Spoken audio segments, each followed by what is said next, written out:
Bismillahirrahmanirrahim. Assalamualaikum warahmatullahi wabarakatuh. Waalaikumsalam warahmatullahi wabarakatuh. Selamat siang untuk Ibu dosen Ita Lestari SEMAK dan teman-teman sekalian. Puji syukur mari kita panjatkan karena kita dapat berkumpul dalam keadaan sehat pada hari ini. Perkenalkan, saya Eka Soleha selaku moderator yang akan memadunya jalan presentasi dari kelompok 5 ini. Baik, langsung saja ke materi yang pertama. Sebelum masuk ke materi, kita memperkenalkan anggota terlebih dahulu. Di sini ada Ika Soleha, saya sendiri, ada Atika Salsabila, Nesa Sintia, Siti Laila Ramadhani, Sulasti Anggraini, dan ada Siti Nurhalijah. Lalu yang terakhir ada Muhammad Malik Kudus. Langsung saja masuk ke materi pertama. Di sini ada pengertian integral. Apa sih pengertian integral? Pengertiannya yaitu George Fritz Berhard Ehrman berkontribusi dalam mengembangkan ilmu integral. Saat ini integral disebut dengan kalkulus integral, di mana integral didefinisikan menjadi dua macam. Yang pertama, menurut sudut pandang ilmu aljabar, integral yaitu operasi inverse dari operasi turunan. Lalu yang kedua, menurut geometri, integral adalah metode untuk mencari luas daerah limit dari jumlah. Integral dapat disebut sebagai fungsi atau dengan julukannya f, merupakan anti turunan atau anti diferensial. Integral dari fungsi f pada i jika fx atau X berlaku untuk setiap X dan Y. Lalu di sini ada fungsi integral. Fungsi integral untuk mencari persamaan fungsi total dari suatu variabel bisnis berdasarkan fungsi marginalnya, seperti fungsi biaya total dari biaya marginal. Integral juga dapat digunakan untuk menghitung fungsi biaya total penerimaan total, utilitas total, dan produksi total dari fungsi-fungsi marginalnya pada konteks bisnis. Selanjutnya ada integral tidak tentu yang akan disampaikan oleh Atika Salsabila. Waktu dan layar saya persilahkan. Di sini saya akan menjelaskan tentang integral tidak tentu. Integral tak tentu merupakan kebalikan dari diferensial, yaitu suatu konsep yang berhubungan dengan proses penemuan suatu fungsi asal. Jika turunan atau derivatif dari fungsinya diketahui, integral tidak tentu digunakan untuk mencari integral atau turunan dari suatu fungsi turunan. Lalu di sini ada kaidah-kaidah integral tak tentu. Yang pertama, kaidah formula pangkat. Rumusnya adalah x pangkat n dx sama dengan x pangkat n ditambah 1 dibagi n tambah 1 ditambah k. N tidak sama dengan 0. Contohnya, x pangkat 4 dx sama dengan x pangkat 4 ditambah 1 dibagi 4 ditambah 1 ditambah k sama dengan 0,2 x pangkat 5 ditambah k. D per dx 0,2 x pangkat 5 ditambah k sama dengan x pangkat 4. Yang kedua ada kaidah formula logaritma. Rumusnya 1 per x dx sama dengan ln x ditambah k. Contohnya 3 per x dx sama dengan 3 ln x tambah k. Penyelesaiannya yaitu d per dx 3 ln x ditambah k sama dengan x 3 per x. Yang ketiga ada kaidah formula eksponensial. Rumusnya adalah e pangkat x dx sama dengan e pangkat x ditambah k. Du sama dengan e ditambah k, u sama dengan fx. Contohnya e pangkat x tambah 2 dx sama dengan e pangkat x tambah 2 d x tambah 2 sama dengan e pangkat x tambah 2 tambah k. D per dx yaitu E pangkat X tambah 2 ditambah K sama dengan E pangkat X tambah 2. Yang keempat ada kaidah formula penjumlahan. Rumusnya adalah fx ditambah gx dx sama dengan g dikali x dx sama dengan f dikali x ditambah g dikali x tambah k. Contohnya, x pangkat 4 ditambah 3x pangkat 2 dx sama dengan x 4 dx ditambah 3x pangkat 2 dx sama dengan 0,2. X pangkat 5 ditambah x pangkat 3 ditambah k. D per dx 0,2 x pangkat 5 ditambah x pangkat 3 ditambah k sama dengan x pangkat 4 ditambah 3x pangkat 2. Lalu ada kaidah formula pengurangan. Rumusnya adalah fx dikurangi gx kali dx sama dengan fx dx dikurangi gx dx sama dengan fx dikurangi gx tambah k. Contohnya, x pangkat 4 ditambah 3x pangkat 2. X pangkat 4 ditambah 3x pangkat 2 sama dengan X pangkat 4 ditambah 1 per 4 ditambah 1 dikurangi 3X pangkat 2 ditambah 1 per 2 tambah 1 sama dengan X pangkat 5 per 5 dikurangi X pangkat 3 3X pangkat 3 per 3 sama dengan X pangkat 5 per 5 min X 2. Lalu ada kaidah formula perkalian. Rumusnya adalah NF X dx sama dengan N. F kali X dx, N tidak sama dengan 0. Contohnya adalah 3X pangkat 2 dx sama dengan 3X 2X X pangkat 2 dx sama dengan min 1. X pangkat 3 ditambah 1 per 3 ditambah 1 ditambah KI sama dengan X pangkat 3 ditambah K. Atau D per dx, X pangkat 3 ditambah K sama dengan 3X pangkat 2. Yang terakhir ada kaidah formula substitusi.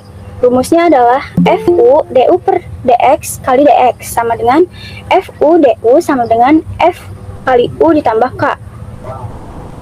Contohnya, 6x 3x pangkat 2 dikurangi 10 dx. Dengan cara penyelesaian biasa atau langsung, 6x 3x pangkat 2 dikurangi 10 dx sama dengan 18x pangkat 3 dikurangi 60x dx sama dengan 4,5x pangkat 4 dikurangi 30x pangkat 2 ditambah k.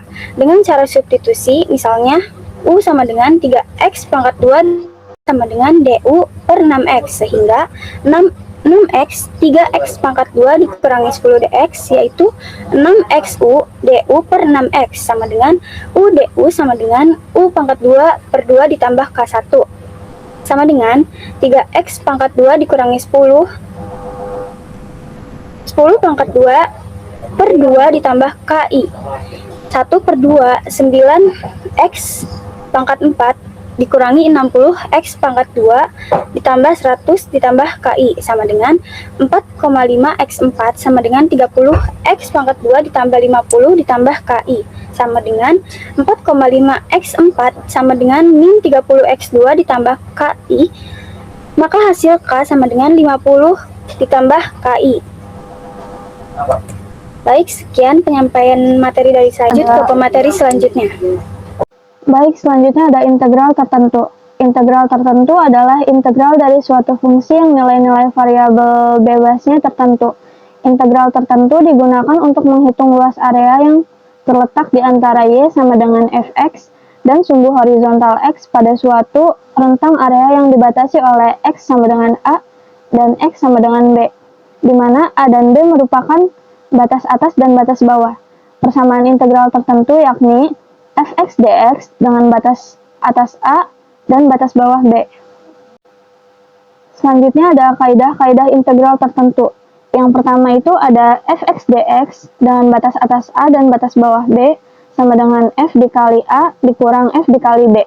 Contohnya itu x pangkat 4 dx dengan batas atas 5 dan batas bawah 2 sama dengan x pangkat 5 dibagi 5 dengan batas atas 5 dan batas bawah 2 sama dengan 1 per 5 dikali X pangkat 5 dengan batas atas 5 dan batas bawah 2 sama dengan 1/5 dikali 3125 dikurang 32 sama dengan 618,6. Selanjutnya yang kedua itu ada fx dx dengan batas atas A dan batas bawah B sama dengan 0. Contohnya itu x pangkat 4 dx sama dengan x pangkat 5 dibagi 5 dengan batas atas 2 dan batas bawah 2 sama dengan 1/5 x pangkat 5 dengan batas atas 2 dan batas bawah 2 sama dengan 1/5 dikali 32 dikurang 32 hasilnya adalah 0.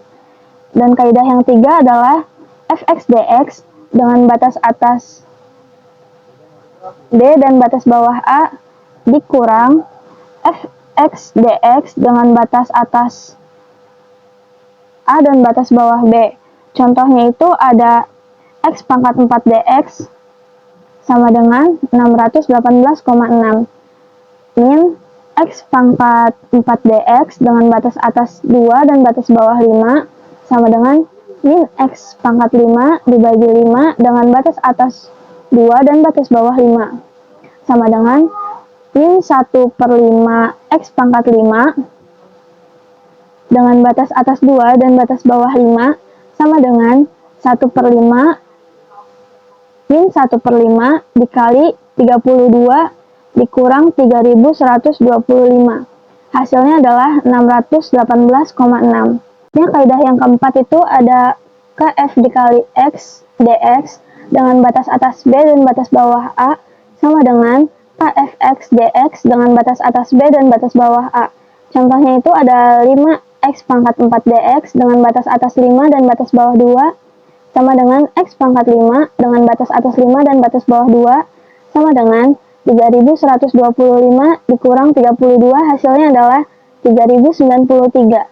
Selanjutnya kaidah yang kelima itu ada fx dengan batas atas B dan batas bawah A ditambah gx dx sama dengan fx dx dengan batas atas B dan batas bawah A ditambah gx dx dengan batas atas B dan batas bawah A. Contohnya itu adalah x pangkat 4 ditambah 5x pangkat 4 dengan batas atas 5 dan batas bawah 5 sama dengan x pangkat 4 dx dengan batas atas 5 dan batas bawah 2 ditambah 5x pangkat 4 dx dengan batas atas 5 dan batas bawah 2 sama dengan 618,6 ditambah 3093. Hasilnya adalah 3711,6. Dan kaidah yang terakhir adalah fx dengan batas atas C dan batas bawah A ditambah fx dx dengan batas atas B dan batas bawah C sama dengan fx dx dengan batas atas A dengan batas atas B dan batas bawah A. Contohnya itu ada x pangkat 4 dx dengan batas atas 5 dan batas bawah 2 ditambah x pangkat 4 dx dengan batas atas 5 dan batas bawah 2 sama dengan x pangkat 5 dibagi 5 dengan batas atas 5 dan batas bawah 2 ditambah x pangkat 5 dibagi 5 dengan batas atas 5 dan batas bawah 2 sama dengan 1/5 dikali 243 dikurang 32 ditambah 3125 dikurang 243 hasilnya adalah 618,6. Mungkin itu saja penjelasan dari saya. Baik, selanjutnya fungsi biaya dan penerimaan. Pertama, fungsi biaya. Rumus biaya total yaitu C sama dengan fungsi dari Q. Biaya total merupakan integral dari biaya marginal dengan rumus. Rumusnya C sama dengan integral dari MC terhadap Q sama dengan integral dari turunan fungsi Q terhadap Q. Contoh soal, biaya marginal suatu perusahaan ditunjukkan oleh MC sama dengan 3Q kuadrat dikurangi 6Q ditambah 4. Hitunglah persamaan biaya total dan biaya rata-ratanya. Penyelesaiannya, integral MC terhadap Q sama dengan integral 3Q kuadrat dikurangi 6Q ditambah 4Q terhadap Q. Hasilnya, Q pangkat 3 dikurangi 3Q kuadrat ditambah K. Lalu biaya rata-ratanya AC sama dengan C per Q hasilnya Q kuadrat dikurangi 3Q ditambah 4 ditambah K per Q. K atau konstanta merupakan biaya tetap. Apabila diketahui biaya tetap sebesar 4, maka Q pangkat 3 dikurangi 3Q kuadrat ditambah 4Q ditambah 4. Lalu kita ke rumus. AC sama dengan Q kuadrat dikurangi 3Q ditambah 4 ditambah 4 per Q. Lanjut. Fungsi penerimaan. Rumus penerimaan total yaitu R sama dengan fungsi dari Q. Penerimaan marginal MR sama dengan R aksen sama dengan DR per DQ sama dengan turunan fungsi Q. Penerimaan total merupakan integral dari penerimaan marginal dengan rumus R sama dengan integral dari MR terhadap Q sama dengan integral dari turunan fungsi Q terhadap Q. Contoh soal, hitunglah persamaan penerimaan total dan penerimaan rata-rata dari suatu perusahaan. Jika penerimaan marginalnya MR sama dengan 16 dikurangi 4Q. Penyelesaiannya R sama dengan integral MR terhadap Q sama dengan integral 16 dikurangi 4Q terhadap Q. Hasilnya 16Q dikurangi 2Q kuadrat. Lalu penerimaan rata-rata. AR sama dengan R per Q, hasilnya 16 dikurangi 2Q. Pada persamaan total konstanta, K sama dengan 0, karena penerimaan tidak akan ada jika ada barang yang dihasilkan terjual. Terima kasih, selanjutnya materi berikutnya. Fungsi utilitas. U sama dengan F dari Q. MU sama dengan U aksen sama dengan turunan U terhadap Q sama dengan F aksen dari Q. Utilitas total merupakan integral dari utilitas margin dengan rumus U sama dengan integral MU terhadap Q sama dengan integral F aksen Q terhadap Q.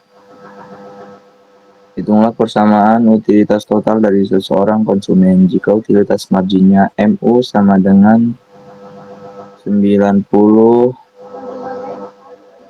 dikurangi 10Q. Penyelesaiannya U sama dengan integral MU terhadap Q sama dengan integral 90 dikurangi 10Q terhadap Q sama dengan 90Q dikurangi 5Q kuadrat.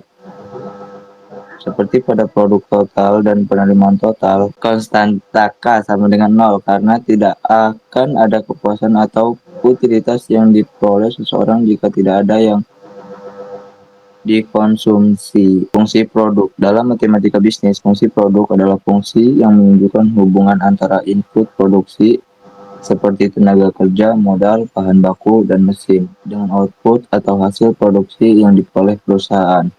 Secara sederhana, fungsi produk dapat ditulis sebagai Q sama dengan F dari K dan L. Dengan Q, jumlah produk atau produksi atau output, dan K adalah modal atau kapital, dan L adalah tenaga kerja atau laboran. Integral matriks digunakan untuk menghitung total produksi atau akumulasi hasil produksi selama periode tertentu. Selanjutnya, Selanjutnya kita masuk ke pembahasan mengenai fungsi konsumsi dan fungsi tabungan.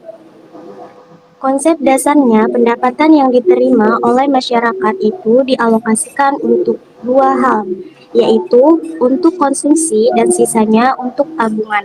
Oleh karena itu, tingkat konsumsi dan tabungan secara langsung dipengaruhi oleh tingkat pendapatan.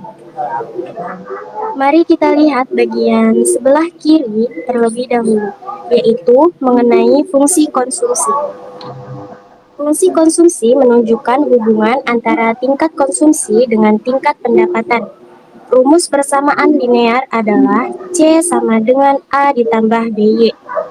Dengan dua syarat utama, yaitu nilai A harus positif dan nilai B harus positif. Keterangannya, C itu adalah tingkat konsumsi nasional. Lalu, konstanta A adalah besarnya pengeluaran konsumsi pada saat pendapatan 0. atau disebut konsumsi otonom. Sedangkan koefisien B melambangkan MPC, yaitu tambahan konsumsi dengan adanya penambahan pendapatan. Untuk mengetahui besarnya konsumsi otonom atau nilai A dapat dihitung menggunakan rumus K. A sama dengan dalam kurung APC dikurang MPC dikali Y, di mana APC atau average propensity to consumption adalah hasrat untuk konsumsi. Rata-rata bila ditulis dengan rumus APC sama dengan C per Y, sedangkan B atau MPC sama dengan delta C per delta Y. Terakhir, dalam fungsi konsumsi kita juga harus mengenal tingkat pendapatan. Break-even point atau BIP yang disebut juga break-even income atau BIP. Maksud dari tingkat pendapatan BIP ini adalah tingkat pendapatan di mana besarnya pendapatan sama dengan besarnya pengeluaran untuk konsumsi, yang dapat dirumuskan Y sama dengan C atau E sama dengan 0. Kedua, kita beralih ke fungsi tabungan di sebelah kanan. Fungsi tabungan yaitu fungsi yang menunjukkan hubungan antara tabungan atau S dengan pendapatan atau Y. Dengan menggunakan rumus fungsi konsumsi, dapat ditentukan tahapan rumusan fungsi tabungan sebagai berikut. Baris pertama, kita berangkat dari rumus Y sama dengan C ditambah S. Baris kedua, rumus dibalik menjadi E sama dengan Y dikurang C. Baris ketiga, kita masukkan fungsi konsumsi ke persamaan, menjadi E sama dengan Y dikurang buka kurung A ditambah BY tutup kurung. Baris keempat, tanda kurung kita buka, sehingga tandanya berubah menjadi S sama dengan Y min A min BY. Baris kelima, rumus disederhanakan dengan memfaktorkan variabel Y sehingga menghasilkan rumus akhir, yaitu S sama dengan min A ditambah dalam kurung 1 dikurang B dikali Y. Sehingga dari rumus akhir ini terdapat syarat mutlak fungsi tabungan, yaitu yang pertama, nilai A harus negatif, yang kedua, nilai 1 dikurang B harus positif. Sebagai keterangan tambahan, S melambangkan tingkat tabungan nasional, sedangkan 1 dikurang B melambangkan MPS, yaitu tambahan pendapatan yang digunakan untuk tambahan tabungan. Baik, sekian penyampaian dari saya dan akan dilanjutkan oleh pemateri selanjutnya. Baik, di sini saya akan menjelaskan tentang surplus konsumen dan produsen. Mari kita lihat bagian sebelah kiri mengenai surplus konsumen. Surplus konsumen ini mencerminkan suatu keuntungan lebih atau surplus yang dinikmati oleh konsumen tertentu berkenan dengan tingkat harga pasar suatu barang. Di sini tertulis fungsi permintaan P sama dengan FI yang menunjukkan jumlah suatu barang yang akan dibeli oleh konsumen pada tingkat harga tertentu. Jika tingkat harga pasar adalah P, maka bagian konsumen tertentu yang sebelumnya mampu dan bersedia membayar dengan harga lebih tinggi dari P. Hal tersebut merupakan keuntungan baginya, sebab dia cukup membayar barang tersebut dengan harga P saja. Nah, keuntungan tersebut itulah yang disebut sebagai surplus konsumen. Secara geometris, besarnya surplus konsumen ditunjukkan oleh area di bawah kurva permintaan, tetapi di atas tingkat harga pasar. Di bawah ini terdapat kurva. Lanjut, yang kedua, kita beralih ke bagian sebelah kanan mengenai surplus produsen. Surplus produsen mencerminkan suatu keuntungan lebih atau surplus yang dinikmati oleh produsen tertentu terkait dengan tingkat harga pasar dari barang yang ditawarkan. Fungsi penawaran P sama dengan FQ, menunjukkan jumlah sesuatu barang yang akan dijual oleh produsen pada tingkat harga tertentu. Apabila tingkat harga pasar adalah P, maka bagi produsen tertentu yang sebelumnya bersedia menjual dengan harga yang lebih rendah dari harga P, hal tersebut merupakan keuntungan baginya. sebab dia dapat menjual barangnya dengan harga P, yang berarti lebih tinggi dari harga jual semula yang direncanakan. Keuntungan inilah yang disebut sebagai surplus produsen. Secara geometris, besarnya surplus produsen ditunjukkan oleh luas area di atas kurva penawaran, namun di bawah tingkat harga pasar. Di bawah ini terdapat kurvanya. Saya kembalikan ke moderator. Kasih atas teman-teman yang telah menyampaikan materinya dengan sangat bagus. Baik, di sini langsung saja pada kesimpulannya. Kesimpulannya ada integral matrik mengikuti prinsip dasar integral fungsi biasa, lalu ada proses pengintegralan dilakukan pada setiap elemen matriks secara independen, lalu ada sifat-sifat integral seperti linearitas tetap berlaku pada matrik. Integral matrik banyak digunakan dalam sistem persamaan diferensial, transformasi linear, teknik kontrol, fisika, ekonomi, dan bidang teknik lainnya. Lalu ada pemahaman integral matrik membantu dalam menyelesaikan masalah yang melibatkan perubahan sistem secara simultan dalam bentuk multidimensi. Dengan pemahaman integral matrik, kita dapat menganalisis dan menyelesaikan berbagai persoalan matematika dan penerapannya secara lebih sistematis dan efisien. Mungkin demikian presentasi dari kelompok 5. Saya Ika Soleha selaku moderator memohon maaf apabila ada kesalahan kata atau kekurangan selama membantu jalannya diskusi. Terima kasih atas perhatian dan partisipasi teman-teman sekalian. Saya Ika Soleha selaku moderator pada kelompok 5 hari ini.